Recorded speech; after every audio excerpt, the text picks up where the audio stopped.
Anyway, we're on standby with Dr. John Lott. Looks like we're having a little bit of technical difficulty, but Shazam, just like that, we got it fixed. Dr. John Lott is here with us. We were bragging about him and talking about him last week, especially in light of the DNC has they continue to lie about crime statistics, and I could just hear Dr. Lott's voice in my mind, and and what it must have been like for him, because I mean I could feel a little bit of this myself, and just sensing that, like chalk hitting the chalkboard in the wrong direction was screeching and just driving, driving me on my last nerve with the blatant lies that they were throwing out there. Dr. Lott is the president of the Crime Prevention Research Center and author of Gun Control Myths. Dr. Lott, good to have you with us. Good morning, sir. How are you? Oh, it's great to talk to you. Thanks for having me on. Well, John, I'll tell you, I'm so grateful for you. In a time when, we don't get the truth, the whole truth, and nothing but. The mainstream media has even squashed you. You've been censored because, shame on you for telling the truth, especially when it comes to crime statistics, John. Well, yeah, I mean, it's been frustrating. The media, you see headline after headline saying, crime is down, but people misleadingly think or erroneously think that it's increasing. And surely, as you mentioned last week during the Democratic National Convention, you had multiple speakers going and talking about crime going down during the Biden administration.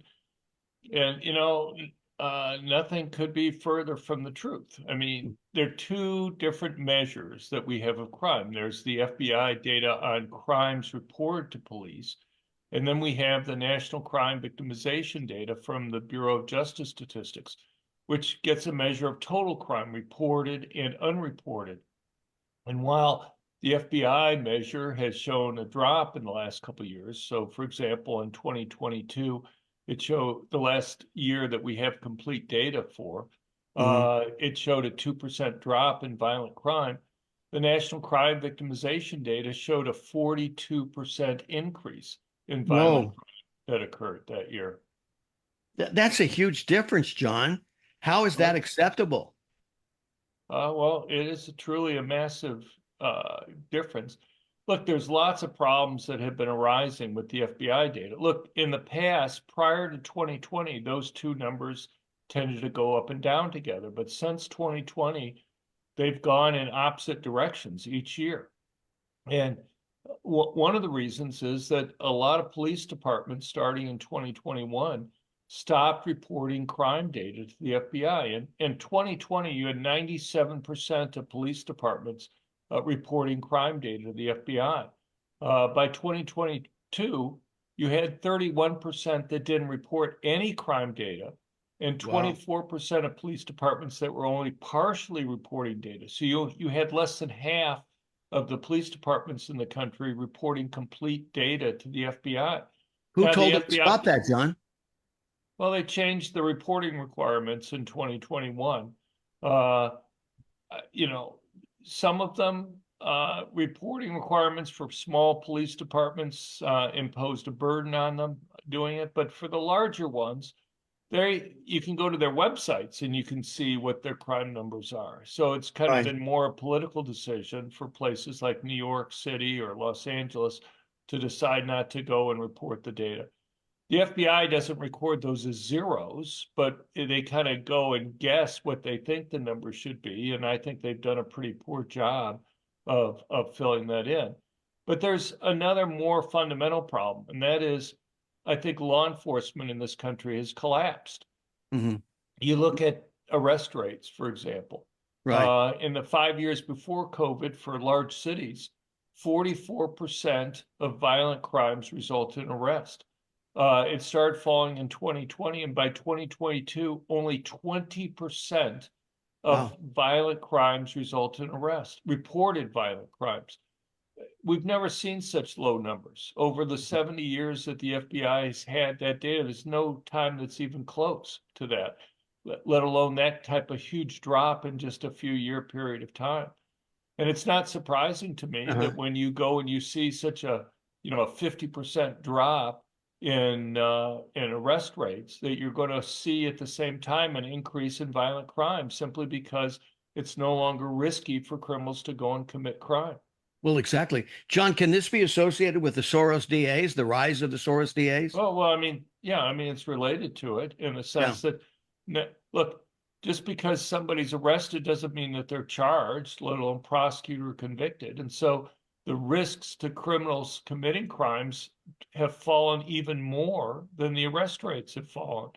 And and also you demoralize police. If the police think that they can arrest somebody, which can be risky and dangerous for the police officer, and the person's immediately released and never charged, then that raises questions in the police officers' minds about whether it's even worth it for them to exactly. go and arrest the person.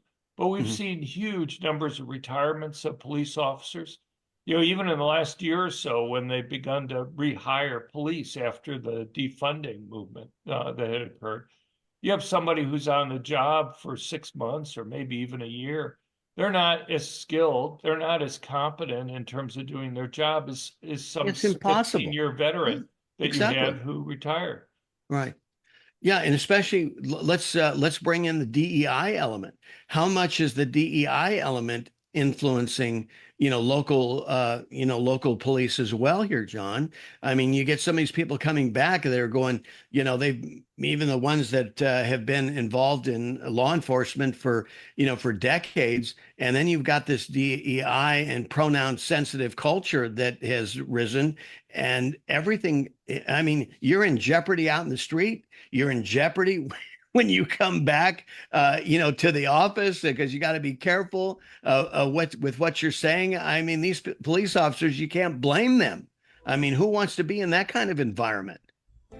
Look, they've clearly lowered the standards for hiring police officers over the last couple of years, and that's due to many types of things. The Mhm. DEI standards, I'm sure, have something to do with it, but also simply because people don't want to be police officers right now, just related to the same reason why you have the massive number of retirements. And Right. so they've lowered the standards in order to try to fill the ranks. And even with that, it's been very hard for them to go and recruit people to fill the shortfalls that they've had. Exactly. Got to go to quick break. We've got more from Dr. John Lott right after this. Stay with us. It's 14 minutes before the top of the hour. Once again, kind of to summarize what Dr. John Lott and I were discussing earlier is look at the facts matter, ladies and gentlemen. You must demand the facts. We've been worked 3 ways to Sunday. We're being gaslit with these numbers, and it's very dangerous. You've heard me say this before, is that it's dangerous for us right now, but also the generations ahead. What are they going to look back on? I mean, we even had a situation where jobs numbers, right? All of a sudden, they found out that 813,000 jobs overestimated. What kind of impact did those numbers have? The numbers on COVID. It seems like anything the government is involved with, crime statistics, as Dr. John Lotz pointed out. John, they're messing us up in so many ways in order to protect a narrative and to protect their own, I guess, their own grip on power and control, right? Yeah. Look, I mean, I have plenty of problems with political biases in the FBI data for various questions. There's data that I just don't believe at all. But I'm not sure that there's an explicit bias with regard to the overall crime data. It's just that the media, I think, does have the bias in terms of what they decide to report, and the politicians. Because look, the media knows that there's these two measures of crime. If you were to Right. go to most people and say, do you want to go and look at just reported crimes, or do you want to look at total crimes? I think most people would say it's a no-brainer. You want to look at what's happening to total crimes. Exactly. We know that the rate that people report crimes varies over time. And the big thing that determines whether or not people report crimes is whether or not you think anything's going to happen, whether you think these guys are going to be arrested or convicted. It's also changed how costly and difficult it is to go and report crimes. If you call 911 now in many parts of the country, they'll go and ask you if it's an emergency, which basically Right. means, is the criminal there committing the crime right now? And Mhm. if they're not, they'll say, well, you can come down to the police station and we'll fill out a police report, but we maybe should warn you that probably nothing's going to happen. And, Wow. a few years ago, people know that a police car would have been sent out to their home or wherever the crime had occurred. Exactly. So you make it more difficult for people to report crimes, and some people who previously would have reported a crime aren't doing it now. Just simply calling 911 doesn't count as reporting a crime to the police. They actually have Unbelievable. to have a police officer go and fill out a crime report that's there. Well, And there are other things we could go through too, but it's just, I think most people understand the differences, and I think the media does too. But and I'm sure but they that the they seem to Democratic lack politicians do. curiosity, though, John. The Well, media. I think it's not lack of curiosity. I think on the part of the media, look, I've had op-ed pieces in the Wall Street Journal, the New York Post, other places, which are in the Wall Street Journal is the largest newspaper in the country. You would think Yeah. that they are alerted to these problems that are occurring, but yet they still keep reporting the exact same way. Hmm. Yeah. This is so unfortunate in so many ways. I mean, the way you talk about 911, it's a wonder that we haven't, jobbed that out to, telephone centers in India. Yeah, well, maybe. I don't know. I Don't mean, get, I know I'm that. not sure you want to give them ideas, Bill, Well, but yeah, probably not. But I mean, to hear you talk about this, I'm thinking, whoa, I mean, how far away are we? And I don't mean to, maybe I'm sounding like a little bit of a brat here, but my goodness, I mean, again, all that you're talking about, John, it comes down to what is the vision? What is law enforcement? What is it supposed to be about here? And it seems we've lost our way. And all this that we're talking about was like we're chasing different lines of disconnection that don't make sense because we've lost sight of what law enforcement is supposed to be about. It just seems to me to be a fundamental issue. What do you say? well, look, I think people at least have some idea what's going on. You go to a CVS or Walgreens in many Oh yeah. parts of the country, like New York or Mhm. DC or Chicago or Los Angeles or San Francisco or other major cities, and everything's behind glass now. Yeah. It's you want to go and buy something, you have to wait for a sales clerk to come over, unlock the glass, and stand next to you while you go and you read the different packages to decide what you want to go and buy. Mhm. And people know that that wasn't the case a few years ago. They Right. know that something's changed. It's not that these companies think it's fun to go and have to put up glass and have their sales clerk stand next to somebody while they read the ingredients. They know that they're only doing that because there's been so much theft Yeah. that's been occurring, and these companies have no other way to go and protect themselves. That otherwise they'd go out of business.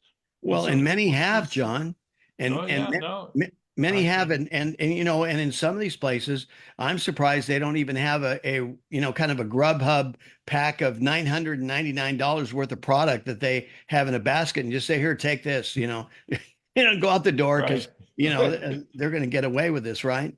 Right. Well, kind of make it. They're going to take it anyway, so why not just to get them out of the store quickly?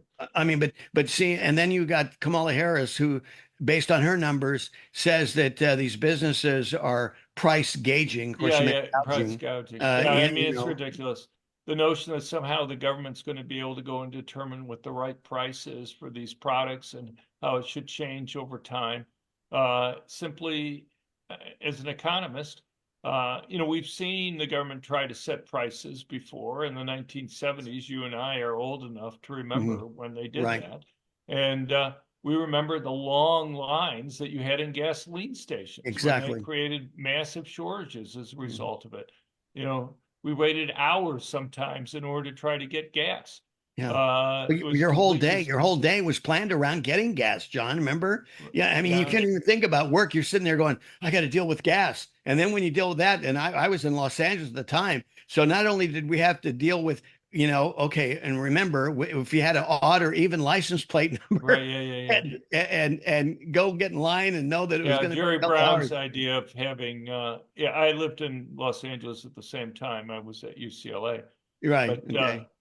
the, yeah, it's, young people maybe don't, it's something that they don't haven't lived through, and so they Right. don't know what to expect. But look, even the Washington Post went after Kamala Harris for that idea that she has. But I live in Montana right now, Mhm. and you have the Democratic senatorial candidate, John Tester, having ads out about how he's going to go at how inflation's been caused by the price gougers that are Oh, there. shit.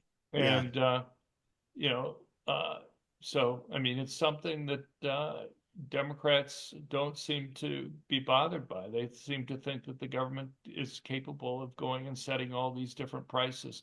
But, you go and you put price Because controls. everything the government has touched, John, they've done such a great job, right? Right. Jeez. Hey, let's switch gears here just a minute because I want to talk about another column you wrote about, and on the heels of the DNC, and that is Governor Tim Walz and this facade of a plan. Really the bottom line is that it's about gun confiscation, right? Well, I mean, surely Kamala Harris has explicitly talked about gun confiscation in the past. It's one of the 20 or so different platform positions that at least her campaign, even if not her, have said that she no longer believes. Mhm. But look, Biden has been the most anti-self-defense president that we've ever had in our country, putting thousands of gun dealers out of business, going and using Operation Choke Point to go and force other ones out by making it so financial institutions won't do business with them, and putting together a national gun registry.